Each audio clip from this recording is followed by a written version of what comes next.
Une très belle question.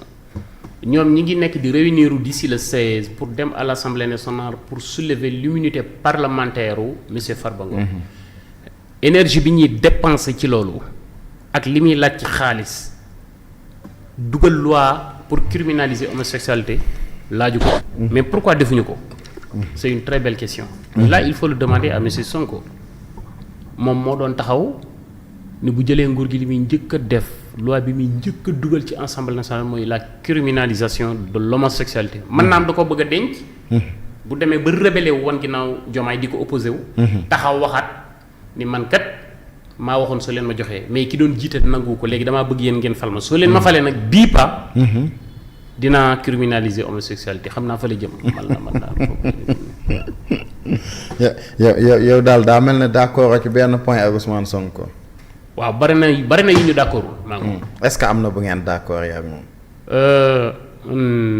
Je sais pas mais bari na loo xam ne d'accorduñ ci lu baree bari par contre boo ubbee koo xam àdduna ni muy doxee. di nga xam ni parfois yàlla day génne nit ñoo xam ne dañuy nekk phénomène ci seen domaine. mais phénomène il y a plusieurs phases. am na phase bu baax am na phase bu bonne. mais jëmmi Ousmane Sonko avec son nom apporte quand même une certaine popularité boo xam ni même boo koy opposé wu mënoo ko bañ. ça traverse les frontières du Sénégal. su nekkantoon ni ñoom am nañu xam-xam wala ñu am nañu culture générale Sénégal mënoon na bénéficier wu lu bare bari ci turu Ousmane Sonko par rapport ak sa popularité. Tu vois ce que je suis en train de dire.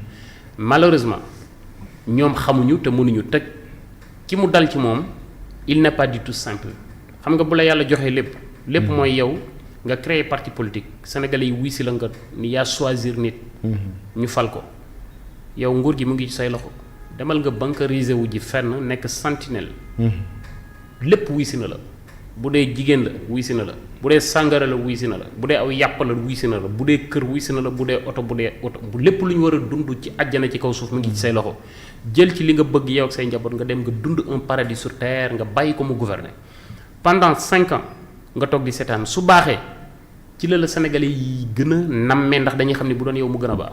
su bonee ci la Sénégalais yi gën a nammee ndax dañuy jàpp ni bu doon yow la mu baax mais nga ñëw di buruxlu ki nga jox mbir mi sax yéene woo ko mu nekk ci jàmm ba tey affaire bi commencé péter ci seeni loxo donc loolu xamul bu xamoon du ko def benn sa popularité. devait apporter beaucoup au Sénégal wax naa ko sànq. tout le temps dama koy lim ma ne boo demee dëkk bu mel ne Norvège. la famille Wallenberg dama koy wax tout le temps. c'est une famille suédoise. c'est l'une des familles les plus riches d'Europe. seen maam xam nga fan la jëlee ay milliards am en 18e siècle fakkastalu ci douche fakkastalu mu popularisé wu mu am ci tur ca la jaare nekk l'un des Européens les plus riches actuels ñoom moom VDM muy une organisation association de plateforme boo xam ne mais ci fakkastalu nan la ci amee non dama lay jox exemple popularité rek Sonko lan la jaare popularité am fan la jaare c'est pas une question de suite beauté loolu fakkastalu ko gën a garaaw dama lay jox histoire maanaam njariñ yi popularité di indi yaa ngi may daj mais je te dis la vérité maanaam dama lay wax ni turam waroon na mën a indi lu bari tey aujourd'hui Taj Mahal c'est des restaurants yoo xam ni mooy développer le Moyen-Orient wala safari yéeg ci giléem rek daw ci ganus mooy développer yenn réew tey Sweet Beauté mënoon naa développer Sénégal comment waaw ndax Sweet Beauté bi gën a siiw ci àdduna bi fii la nekk mooy bi ñoom Adji Sarr ak Sonko donc le fait que Sweet Beauté populaire tey ñoom bi ñu jëlee réew mi waroon nañoo xotti littoral bi jël ay milliards injecté ko ci mbirum Sweet Beauté tabax fi ay salon de massage yu jekk yu bakkane dem recruter xale yi gën a rafet ci Sénégal indi leen fi defal leen formation dugal leen fa kon arabe yi buur yi ak roi yi nekk ci monde bi ay jet privé ngay gis ñuy doxantu di ñëw fii di maas lu di dàmp su boobaa dina jur xaalis lépp lu populaire rek mën naa indi njariñ mais ñoom dañoo amul xam-xam ci waa société xëy na ñoom comme ñu ngi lay dégg xëy na dinañ ci taxaw ñoom mais defe naa ne quand même nangul nga Ousmane Sonko quand même sa tournée politique coïncidait aussi avec tournée wu président de la République bi non loolu c'est une guerre de légitimité entre ñoom ñaar bokkuñu sax lu ñuy def dama ne la day pété Sénégal day bëgg a yàq tubéyam ci fan yu néew. yàq tubéy gi kenn buggul mu nekk yow moo tax kenn ku ne président bi day bëgg a xamal adduna bi nii Sénégal bu demee ba toll fii ci économie mënatuñoo lekk mënatuñoo naan Ousmane Sonko moo tax moom laa dégg Ousmane Sonko bëgg a xamal ni aw ñoñam mbir mi su nekkoon man la ñu jox dina dox. loolu tax ñoom ñaar kenn ku ne xàll sa yoon ñuy dem di wax juste pour te dire xoolal nit ñi soreelee ak l'essentiel. fukki at ak ñaar nga taxaw di wax ba ñu jox la am réew mi lépp lu ñu fi doon dund benn tey xaaj bi la ñuy dund ñoom fàtte nañu njariñal sénégalais yi. fàtte nañu bëgg-bëggu askan bi ñu ngi ci wër di naxati askan bi. donc loolu jàpp naa ni fi muy mujjee du baax loolu laa gis mais affaire tournée yooyu moom non laisse tomber. tournée bi doxul quoi. non mais gis nga sax la fa xew. xam nga yooyu bëgguma cee taxaw ay dem na fii benn nit ñoo fa nekk ñaari nit yooyu ça ne m'intéresse pas. yooyu c'est pas mais quand même xam nga Ousmane Sonko aussi c'est un leader politique. te dafay jiite parti. est-ce que aussi amul sañ-sañ tam bu toogee ba benn moment mu sentir que ne tey war na massifier waat parti bi mu génn tournée comme ni mu ko defee gën gi neew.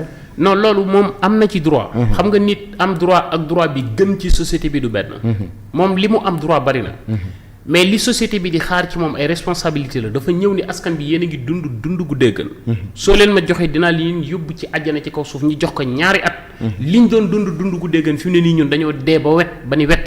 waroon naa tal leneen lu dul nekk di wëri ay campagne wala di wëriti ay écoute bien ce que je veux vous dire. monsieur Mali. Seul au Sénégal, avec sa population de 70% de jeunes, une jeunesse à moitié inapte, que Ousmane Sonko peut exercer politiquement.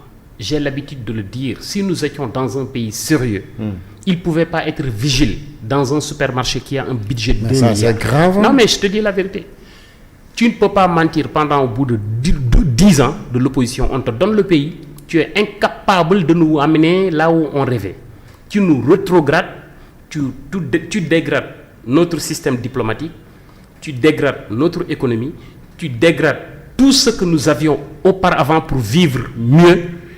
Maintenant, tu fais un désordre et tu fais une tournée pour encore baratiner, endoctriner la jeunesse que tu veux utiliser encore comme arme pour faire face au président de la République, si au cas où il y a une éventuelle limogeage ou quelque chose de ce genre. Il n'y a qu'au Sénégal des choses pareilles peuvent se passer. Maintenant, c'est pourquoi c'est notre devoir, nous qui essayons d'apporter une nouvelle lumière, une nouvelle voie, soit une nouvelle œuvre, pour ne pas dire troisième voie, la voie tout court. C'est à partir de ces moments-là qu'on peut faire face aux Sénégalais pour leur demander, nous sommes là l'option qui restait le Sénégal pour se développer. Donc c'est une occasion pour nous de dire les Sénégalais qui veulent se lever, qui étaient réticents parce que le débat politique du Sénégal est devenu très médiocre. La médiocrité inonde l'espace politique. Nous sommes venus avec un niveau de discours. Vous êtes à la recherche de quelqu'un qui mérite votre beret. Tu connais ce que cela veut dire, beret? Beret, moi, ça veut dire se lever pour dire en vain, fibre patriotique que j'avais besoin maintenant, enfin, enclencher. C'est ce que nous sommes en train de faire. Moo tax suñu devoir la bu ñu toggee ñuy wax ak nit ñi ba ñu dugg ci débat politique nekk fii di barati kii moo def la kii moo def la ñii du ñu fi def dara. seen mandat wu 5 ans dañ ko nar a jeexal ci Macky Sall moo sàcc alal ji Macky Sall moo ca sal mais l'opposition bi tane opposé dara. dañ fee nar a nekk naan Diomaye ak Sonko duñ fi def dara Diomaye ak Sonko duñ ci def dara ñun bëgguñu dugg ci boobu la. moo tax ñu bëgg a proposer Sénégalais mais aujourd'hui si on t'avait demandé de faire pour ne pas dire bilan mais bon de nga juger tey les 2 ans du tandem Diomaye Sonko nga évaluer ko. Pour ne pas faire de la politique. Très concrètement, je savais qu'ils vont rien faire. Et ce n'est pas seulement eux. L'ensemble, peut-être les 60% des opposants que j'entends parler ou ñi may gis ñuy wax ci politique bi koo ci joxoon réew mi tamit du génne fii mu génn. parce que am réew da nga koy jox nit ku am culture générale. mais gars yi daf mel ne ay jàmbaar lañ de parce que depuis daanaka presque 2 ans amuñu benn fonds ailleurs bu dul fonds yi ñuy am fii ci sous-région beeg yooyu et il parvient quand même à gérer hein. Non Malick, là tu fais quelque chose d'extrêmement grave. Vous êtes un très grand journaliste, un brillant journaliste. Vous ne pouvez pas me dire que ñoom amuñu benn fonds bu weesoo fonds bi ñuy jëlee ci sous-région bi c'est extrêmement dangereux. parce que FMI daf leen tëjal buntu yi. d'accord moo tax mu garaaw. FMI jékki-jékki tëj ñoom ñoo am lu ñu wax. ce qui n'est pas du tout vrai. L'histoire de dette cachée n'existe que dans la tête de monsieur Ousmane Sonko que je considère un mensonge. Maintenant FMI téye na loxo ñu ngi def appel à l'épargne publique. di dem di jëlee ay eurobond. ñun nous sommes sous perfusion économique. de la sous-région ci dëkk yu am guerre ñoom ñoo ñuy dimbali ñuy lekk. et prêts yooyu ñuy jox noonu.